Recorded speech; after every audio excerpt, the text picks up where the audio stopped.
귀한 찬양 감사합니다. 우리가 영원토록 주님만 찬양하시는 여러분들의 삶이 되시길 바랍니다. 우리 옆 사람들에게 이렇게 한번 인사하겠습니다. 하나님이 당신을 사랑하십니다.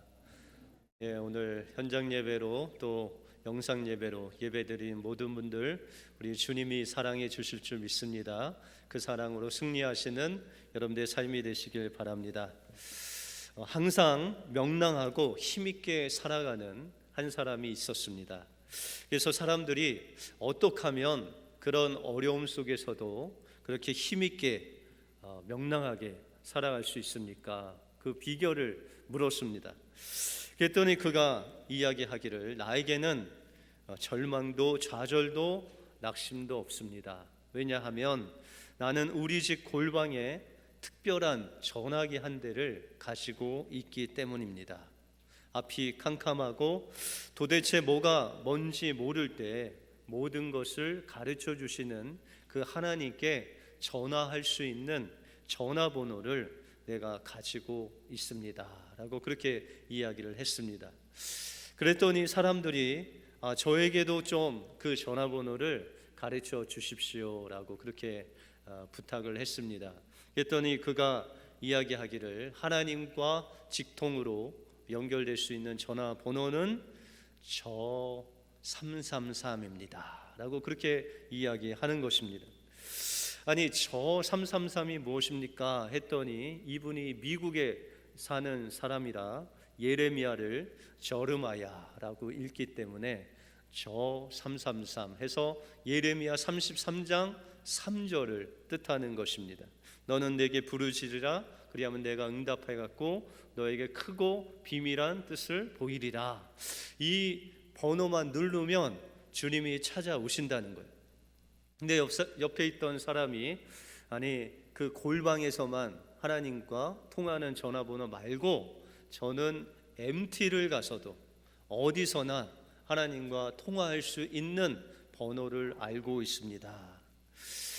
그 옆에 있는 사람들이 눈이 휘둥그레져서 물었습니다. 그런 번호가 무엇입니까? 라고 했더니 MT77입니다 라고 그렇게 이야기하는 것입니다. 아니, MT가 뭡니까? 라고 물어봤더니 그분도 미국에 사는 분이라 매튜 7장 7절 말씀, 구하라 그리하면 주실 것이요, 찾으라 찾을 것이요, 문을 두드리라 그러면 열릴 것이다. 이 말씀 붙잡고 살면 여러분들 언제든지 어디서든지 하나님께 응답받을 수 있습니다. 그렇게 이야기하는 것입니다. 그런데 옆에 있던 한국 할머니가 그 영어를 알아듣지 못하고 할머니가 말하기를, 저 머시기 MT 머시기 하는 거 저는 알지 못하는데 영어 말고 한국 사람이 알아듣는 번호 하나만 주십시오 라고 했더니 옆에 있는 할아버지가 웃으시면서, 그러면 누구든지 한국말로 전화를 걸면 걸릴 수 있는 그런 전화번호 하나를 알려드리겠습니다. 그것은 어려울 거 없습니다. 누구든지 119를 누르면 됩니다. 거기서 누구든지 할 때 누를 따서 누가복음 11장 9절, 내가 또 너희에게 이르노니 구하라 그리하면 너희에게 주실 것이요, 찾으라 그러면 찾을 것이요, 두드리라 그리하면 열릴 것이다 라는 말씀을 주셔서 언제든지 이 119를 누르면 즉시 하나님께서 응급차를 타시고 당신에게 오실 것입니다 라고 그렇게 말했습니다. 여러분들, 앞이 캄캄하고 길이 보이지 않을 때 누구에게 전화를 하십니까? 오늘 이 전화번호 세를 통해서 우리의 인생에 큰 풍랑이 올 때 그 풍랑 속에서 어떻게 우리가 하나님의 음성을 들으며 어떤 믿음으로 살아갈 때 하나님의 사명을 이룰 수 있는지 오늘 본문을 통해서 살펴보겠습니다. 먼저 풍랑 속에 계신 하나님을 만나기 위해서는 우리의 시선을 하나님께만 고정해야 됩니다. 이 사도 바울은 유대인들이 그를 고소함으로 인해서 유대 총독과 왕에게 재판을 받고 신문을 받았습니다. 그럼에도 불구하고 이 사도 바울은 어떠한 죄도 그에게 발견되지 않았습니다. 그럼에도 불구하고 사도 바울은 로마 황제에게 상소를 해서 그 로마에 가서 황제 앞에서 재판을 받겠다고 이야기를 합니다. 원래 이 로마 시민권자들은 그가 어떤 재판을 받을 때 그가 이 로마 황제에게 상소를 하면 그가 로마에 가서 그 황제 앞에서 재판을 받을 수 있는 권리가 있었습니다. 다행히 이 사도 바울이 로마 시민권자였기 때문에 이렇게 항소를 해서 그 로마 황제에게 가게 되었습니다. 원래는 이 사도 바울이 죄가 없기 때문에 그냥 풀어주면 되는데 이 유대인의 왕이나 총독이 그 백성들의 그 소리 지름과 고소하는 소리를 그냥 무시할 수가 없어서 유대인들이 음모를 짜고 자기를 죽이려고 하는 것을 알았기 때문에 이 사도 바울은 겸사겸사, 다시 말해서 그들을 피하고 또한 로마까지, 그 당시에 땅끝이라고 생각했던 로마까지 가서 하나님의 복음을 전하기로 그 마음의 작정을 했습니다. 그러나 바울과 또한 그를 데리고 가는 그 군사들과 그 배에 탄 276명의 로마 가는 길은 그렇게 순탄치가 않았습니다. 바울의 여정은 늦가을에 시작돼서 겨울에 이르렀습니다. 그래서 이 겨울이 되면 그 지중해에 유라굴로라는 풍랑이 있기 때문에 그들은 이 겨울에 머물면서 항구에서 그 겨울을 나고 이제 봄이 되면 로마까지 가는 그 여정을 계속해서 항해해 나갈 수 있었습니다. 그런데 미항이라는 작은 그 항구에 이들이 도착했음에도 불구하고 백부장과 선장과 또한 선원들, 또 장사하는 사람들은 그 작은 곳에서 머물기를 기뻐하지 않았습니다. 왜냐하면 그곳은 그들이 겨울을 나기에는 너무 작고 그들이 먹고 즐기기에 너무 작은 항구였기 때문입니다. 그래서 그들은 그들이 먹고 즐기고 편하게 살 수 있는 베닉스라는 항구까지를 가기를 원했습니다. 바울은 이 백부장에게 이곳에 머물러야 된다, 이 베닉스까지 가기에는 너무나도 위험하니 이곳에 머물자고 했지만 이 사도 바울이 죄수인지라 백부장이 죄수의 말을 듣지 아니하고 선장과 선주의 말을 듣고 계속해서 강행을 해서 베닉스로 가게 되었다는 것입니다. 처음에는 남풍이 불고 아주 순항을 하는 것 같았지만 며칠이 지나고 유라굴로라는 북동풍이 불므로 인해서 이들이 어려움을 당하게 되었습니다. 하루가 지나고 이틀이 지나자 이 배의 선원들, 사공들이 아예 그냥 자진해서 자신이 가지고 있는 짐들을 바다에 버리고, 또한 하루가 지나고 이틀이 지나면서 그들이 가지고 있는 그 기구들, 배에 필요한 것들을 다 바다에 던질 만큼 그런 위협적인 대풍을 만났다는 것입니다. 이제 이틀이 지나고 사흘이 지나고 여러 날 동안 지나게 되면서 그들은 목숨의 구원의 희망조차도 잃어버리게 되었다라고 말씀하고 있습니다. 우리가 20절에 보시면 여러 날 동안 해와 별이 보이지 아니하고 큰 풍랑이 그대로 있음에 구원의 여망이 다 없어졌다라고 그렇게 말씀하고 있습니다. 사람들은 이제 자신들이 하고자 하는 모든 것들을 했습니다. 배에 그 무게를 줄이기 위해서 자신이 팔고자 했던 그 짐들을 다 그냥 바닷속에 버리고, 또한 그 배에 필요한 기구들도 다 버려서 그 배의 무게를 줄이려고 온갖 정성을 다 쏟아 부었지만 이제 살 수 있는 소망마저 잃어버리는 그런 어려운 상황이 놓이게 되었다는 것입니다. 그런 어려운 상황 속에서 이 사도 바울이 이제 서서 이 백성들에게, 276명의 사람들에게 안심하라고 외치는 그 사도 바울의 모습을 우리가 볼 수 있습니다. 22절 이하에 보시면 내가 너희를 권하노니 이제 안심하라. 너희 중 생명에는 아무 손상이 없겠고 오직 100분이러라 라고 말하면서, 그러므로 여러분이여 안심하라. 나는 내게 말씀하신 그대로 되리라고 믿는다 라고 말하고 있습니다. 사도 바울은 지금 그 많은 사람들에게 너희가 안심하라는 것입니다. 이 유라굴로 대풍이 만나서 그렇게 하루 이틀 3일 동안 엄청난 그 위협 속에 있었지만 하나님께서 사도 바울에게 말씀하셨다는 거예요. 그들을 지켜주시겠다고 약속하셨다는 것입니다. 그러므로 너는 안심하고 나는 내가 믿는 그 하나님을 믿노라 라고 담대히 외쳤다는 것입니다. 여러분들, 사도 바울이 어떻게 이런 담대함이 생겼을까요? 사도 바울은 원래 담대하고 그죠? 뚝심이 있는 사람이었을까요? 아닙니다. 여러분들 24절에 보시면 바울아 두려워 말라. 내가 가이사 앞에 서야겠고 또 하나님께서 너와 함께 행선하는 자를 다 내게 주셨다라고 말씀하시는 그 말씀을 들었습니다. 여러분들, 하나님의 사자가 바울에게 찾아와서 가장 먼저 이야기하기를 바울아 두려워 말라라고 말했습니다. 그러면 여러분들, 사도 바울이 지금 두려워하고 있습니까? 두려워하고 있지 않습니까? 두려워하고 있었다는 것입니다. 바울 역시도 276명과 함께 그 배에서 유라굴로라는 엄청난 광풍을 만났을 때 그 마음이 정말 힘들고 두렵고 죽음의 위협까지 두려움이 그에게 찾아왔다는 것입니다. 그런데 어떻게 이 사도 바울이 이렇게 담대하게 그들에게 안심하라고 외칠 수 있었겠습니까? 그것은 바로 하나님께 기도로 나갔다는 것입니다.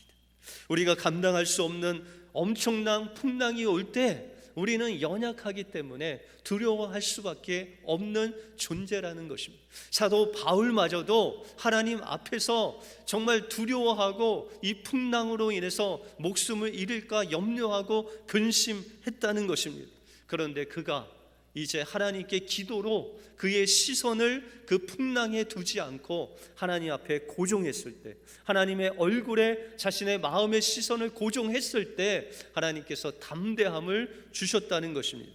우리가 복음서에 보시면 베드로와 제자들이 예수님의 명령을 받아서 이제 배를 타고 건너편으로 가게 되었습니다. 그런데 그곳에 이 갈릴리 호수에 엄청난 풍랑이 불어서 그들이 몇 시간 동안 그 바람과 풍랑과 사투를 벌이고 있었습니다.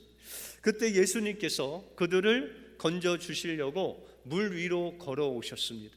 처음에 제자들은 그 물 위를 걸어오시는 예수님을 보고 유령이다 라고 외쳤습니다. 그러나 자세히 보니 정말 예수님이셨습니다. 그래서 베드로가 예수님을 향해서 정말 주시거든 저를 명하여 물 위로 걸으라 하옵소서라고 그렇게 외칩니다. 예수님은 베드로를 향해서 오라라고 말씀하십니다. 그래서 베드로가 실제로 그 물 위를 예수님을 바라보고 걸을 때 그 물 위를 걸었다고 성경은 말씀하십니다. 그런데 몇 발자국 가지 못해서 그 바람과 풍랑을 봄으로 이 베드로가 그 바다에 완전히 빠져들게 되었다는 것입니다. 여러분들, 베드로가 그 물 위를 걸을 때는 그의 시선이 어디에 있었습니까? 바로 예수님께 있었다는 것입니다. 예수님을 바라보고 그 풍랑과 바람을 보지 아니하고 오직 주님만 바라볼 때는 그 물 위를 걸었는데, 그가 그 예수님을 향한 그 시선을 놓치고 그 시선을 바람과 풍랑에 놓았을 때 그는 바다에 빠질 수밖에 없었다는 것입니다. 사도 바울 역시 유라굴로라는 풍랑이 올 때 그는 그의 시선을 하나님께 두지 않고 그 풍랑에 두었을 때 그는 두려워할 수밖에 없었다는 것입니다. 그러나 그는 하나님을 믿었기 때문에, 하나님께서 주신 사명이 있었기 때문에 그의 마음의 시선을 하나님의 얼굴로 돌려 그 시선을 하나님께 고정할 때, 하나님께 부르짖을 때 하나님은 그에게 고개를 돌리시고 그를 만나 주실 뿐만 아니라 두려움이 사라지고 오히려 하나님께서 그와 그 모든 배에 있는 276명의 생명을 건지겠다라고 약속하고 있다는 것입니다.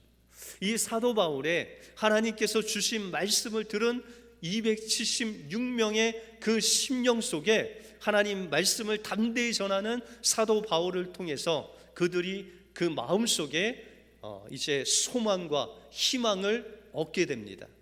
그 증거가 바로 29절에 보시면 암초에 걸릴까 하여 고물을 단 넷을 주고 날이 세기를 고대하더니라고 말씀하고 있습니다. 여러분들 이 276명의 그 사람들이 처음에 하루가 지나고 이틀이 지나고 나흘이 지날 때 성경은 그들이 구원의 여망까지 다 잃어버렸다라고 말씀하고 있습니다. 그런데 29절에 말씀하시기를 그들이 뭐라고 말하냐면 날이 새기를 고대했다라고 말씀하고 있습니다. 다시 말해서 이제 밤이 지나고 새벽이 오기를 정말 간절히 고대하고 기다렸다는 거예요. 그런데 이 시점이 언제죠?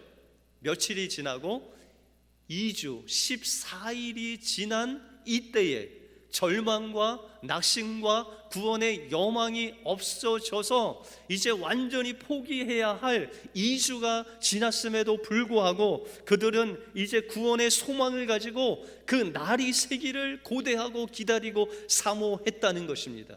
어떻게 그런 변화가 있을 수 있었습니까? 바로 이 사도 바울이 하나님께서 말씀하신 너희의 생명을 내가 지켜주겠다 하시는 그 하나님의 말씀을 그 마음속에 믿고 그 하나님을 믿고 그들이 하나님께 구원의 소망의 그 여명이 그 심령 속에 일어났다는 것입니다. 우리는 지금 큰 풍랑인 코비드19라는 그 풍랑 속에 있습니다. 우리는 연약하기 때문에 두려워할 수밖에 없습니다. 그러나 우리의 환경은 변하지 않고 우리에게 여전히 불안과 어려움은 있지만 우리의 시선을 그 코비드에 두는 것이 아니라 우리를 구원하시고 우리의 삶에 생명을 주시는 소망을 주시는 그 하나님께 우리의 마음의 시선을 주님께 고정하고 주님 앞에 기도로 나갈 때 하나님께서 우리의 심령 속에 두려움이 사라지게 하여 주시고 우리에게 말씀하시고 그 말씀을 우리 주변에 있는 사람들에게 전할 때 그 주변 사람들이 이 어려움 속에서도 희망을 가지고 하나님을 바라볼 수 있는 소망이 하나님의 그 말씀을 통해서 하나님을 바라봄을 통해서 우리에게 주어진다라고 말씀하고 있다는 것입니다. 구원의 소망에까지 이뤘던 그 사람들이 바울의 말을 통해서 희망의 닻을 잡았듯이 여러분들의 시선을 하나님께 고정하고 나갈 때 하나님께서 주시는 음성을 들으시고 여러분들의 그 소망을 통해서 많은 사람들이 주님을 향해 소망을 갖게 되기를 주님의 이름으로 축원드립니다. 다음으로 풍랑 속에 계신 하나님을 만나기 위해서는 우리의 사명을 충성스럽게 순종하며 나가야 된다는 것입니다. 이렇게 앞이 안 보이는 풍랑 속에서도 하나님께서 이 사도 바울에게 주신 사명을 이루기까지는 하나님께서 이 사도 바울과 276명의 모든 일행들을 지키시겠다라고 약속하고 있습니다. 여러분들 24절에 보시면 바울아 두려워 말라 내가 가이사 앞에 서야 하겠고 라고 말씀하고 있습니다. 여러분들 사도 바울이 하나님 앞에 부르짖었을 때 하나님께서 그에게 응답하여 주시는데 그 응답이 뭐냐면 내가 가이사 로마의 황제 앞에 서기까지는 내가 너와 이곳에 있는 모든 일행의 그 목숨을 지켜주시겠다라고 약속하고 있다는 것입니다. 여러분들 하나님께서 이 사도 바울에게 야 너는 로마 황제 가이사 앞에 설 때까지 그것이 너의 사명인데 그때까지 내가 널 지켜주겠다라고 말씀하시고 있는 것입니다. 여러분들 왜 사도 바울이 그 로마 황제인 가이사 앞에 서야 됐을까요? 이 사도 바울은 지금 죄가 있는 상태에서 가는 것이 아닙니다. 그러면 하나님께서 이 사도 바울에게 사도 바울이 예수님을 처음 만났을 때 그에게 주신 소명, 그에게 주신 사명과 관계가 있다는 것입니다. 우리가 사도행전 9장에 보시면 예수님을 핍박했던 이 사울이 예루살렘뿐만 아니라 다메섹 저 북동쪽에 있는 그 아수르라는 그 지방에 있는 다메섹까지 가면서 예수 이름을 부르는 그 예수님 믿는 사람들 핍박하기 위해서 그 다메섹 도상으로 가다가 정말 세상의 빛이 아닌 하나님의 빛을 만나고 그는 눈이 멀게 됩니다. 그리고 그 빛 가운데 말씀하시는 그 예수님의 음성을 듣게 됩니다. 사울아 사울아 어찌 나를 핍박하느냐. 그때 사울이 예수님을 향해서 당신은 누구십니까? 라고 묻습니다. 그때 예수님께서 나는 내가 핍박하는 예수다 라고 말씀하십니다. 그 이후로 그가 눈이 보이지 않고 아나니아라는 그 신실한 제자를 통해서 그가 정말 케어를 받고 보살핌을 받습니다. 그러면서 하나님께서 이 사도 바울에게 소명과 사명을 주시는데 그것이 바로 너는 이방인과 또한 이방인 임금들과 그 백성들에게 내 이름을 전하기 위해서 세운 나의 그릇, 나의 종, 나의 증인이다 라고 말씀하고 있습니다. 이 사도 바울의 사명은 뭐예요? 이방 사람들에게, 이방 임금에게, 로마 황제에게 하나님의 복음을 전하는 종으로, 증인으로 하나님께서 그를 부르셨다는 것입니다. 그러면 하나님께서 이 사도 바울을 종으로, 증인으로 삼았는데 그 종의 의미가 무엇일까요? 종은 헬라어로 페테레테스라는 단어입니다. 이 페테레테스라는 단어는 배 밑에서 노예들이 이 사슬을 묶여 있는 상태로 노를 젓는 노예입니다. 그러니까 그들은 그냥 그 배 밑바닥에서 노만 젓는 사람들인데 그들은 밖을 볼 수 없습니다. 그렇기 때문에 이 배가 어디로 가는지 그의 방향인과 또한 목적지를 알 수 없습니다. 그냥 그들은 북을 치는 사람들의 그 북소리를 들으면서 북소리가 빨라지면 노를 빨리 젓고 북소리가 천천히 치게 되면 천천히 노를 젓는 것, 그것밖에 없습니다. 여러분들 하나님의 종이라고 할 때 우리는 앞을 볼 수도 없고 하나님께서 우리를 어디로 인도하는지도 그 방향도 목적지도 알 수 없을 수 있습니다. 그럼에도 불구하고 하나님께서 우리에게 기도할 때 말씀으로 북소리로 우리에게 북을 쳐 주실 때 그 소리에 맞춰서 우리의 발걸음을 가는 것입니다. 가라 하면 가고 멈추라 하면 멈추고 빨리 가라 하면 빨리 가고 천천히 가라 하면 천천히 가는 그런 순종을 통해서 우리는 하나님의 종이 될 수 있다라는 것입니다. 또한 증인이라는 단어는 순교자라는 단어와 같은 단어입니다. 다시 말해서 하나님께서 예수 그리스도를 통해서 사도 바울에게 주셨던 우리의 죄를 위해서 십자가에서 죽으시고 3일 만에 부활하셔서 믿는 자들에게 하나님의 그 성령을 주시는 그 예수 그리스도의 복음을 자신의 목숨을 걸고 끝까지 전하는 증인으로 이 사도 바울을 사명을 주셨다는 것입니다. 이것을 이루기까지 그는 그 땅끝이 로마인 줄 알고 그 땅끝에 가서 로마의 황제인 그 가이사에게 복음을 전하기까지 그것이 바로 하나님께서 그에게 주신 사명이다라고 생각했다는 것입니다. 바로 이것이 우리에게 주셨던 하나님의 사명이라는 것입니다. 하나님께서 주신 이 복음을 땅끝까지 이르러 증인된 삶으로, 종된 삶으로 사는 것이 하나님께서 우리에게 주신 사명이다라고 말씀드릴 수 있다는 것입니다.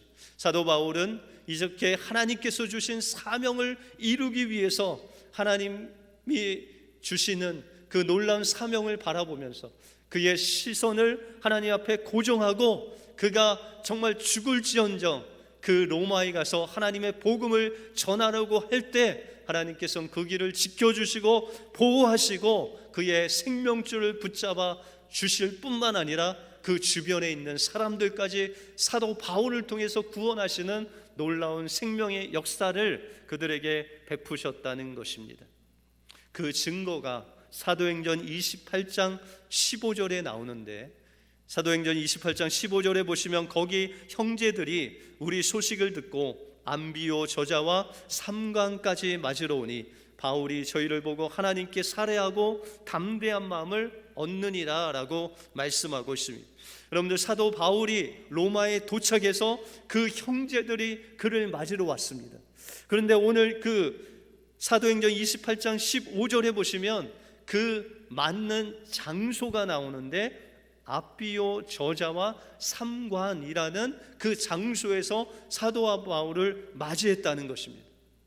그런데 이 장소는 학자들이 이야기하기를 로마 군사들이 다른 곳에, 다른 지역에 가서 전쟁을 하고 승리하며 돌아왔을 때 그 장소에서 모든 로마 사람들이 그들을 환영하고 승전가를 부르며 그들을 환대하는 장소가 바로 이곳이었다라고 말하고 있습니다. 하나님께서는 사도 바울에게 주신 그 사명을, 유라굴로를 뚫고 그 멜기대 섬에서 뱀에 물리는 그 어려움을 뚫고 사도 바울을 그곳에 인도하셔서 그곳에 하나님의 복음을 땅끝까지 전하는 사도 바울을 그 형제들과 함께 승전가를 부르면서 사도 바울을 맞이하시는 그 하나님의 승전가를 부르시는 그 모습을 우리가 볼 수 있다는 것입니다. 그렇다면 우리 또한 하나님께서 주신 그 소명과 사명을 가지고 어떠한 풍랑 속에서도 하나님께 시선을 고정하고 하나님께서 우리에게 주신 그 사명을 이루기 위해서 하나님께서 말씀으로 북소리를 치실 때 우리가 어떠한 상황 속에서도 순종하며 나갈 때 주님은 언젠간 그때에 주님 앞에 승전가를 부르면서 우리를 환대하실 그 주님을 만날 기약을 하면서 우리는 풍랑 속에 계신 하나님을 만날 수 있다는 것입니다. 그날까지 하나님께 여러분들의 시선을 고정하시고 하나님께서 우리에게 주신 그 사명에 순종하심으로 그날에 주님을 맞이할 때 착하고 충성된 종아 내가 잘하였도다 칭찬받으시는 여러분들이 되시길 주님의 이름으로 축원합니다. 기도하겠습니다.